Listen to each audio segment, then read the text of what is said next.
G'day, I'm Dale and I'm here to talk about Fast Patch with its speed and versatility. This bucket contains all you need for remediation. You don't even need water to get this to activate.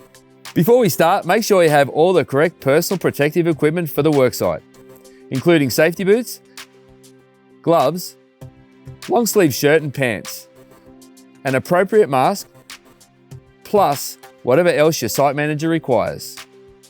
This bucket contains recycled and renewable crushed glass aggregate mixed with 2 parts polymers, the second part activating the mix. To mix and apply Fast Patch, you will need a trowel, a mixing paddle and drill. Remove contents of Fast Patch kit and leave aggregate in the bucket. Open part A and pour over the aggregate. Mix for approximately 2 minutes. You can leave the part A mixed in and no reaction will occur. This is great for mixing those big repairs. You can mix multiple buckets at a time. Mix part B with aggregate mixture and mix for 30 seconds. It is now that your reaction will begin to occur.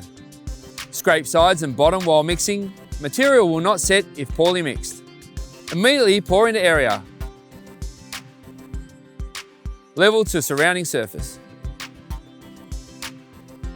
After 10 minutes, sprinkle natural or black topping sand to match surrounding surfaces. Included in the Fast Patch bucket. DPR has a good adhesion to concrete and asphalt and can be used to permanently repair a wide variety of pavement damage. In normal ambient conditions, the Fast Patch repair will be ready for traffic in 1 hour. Antoun, making life better for communities.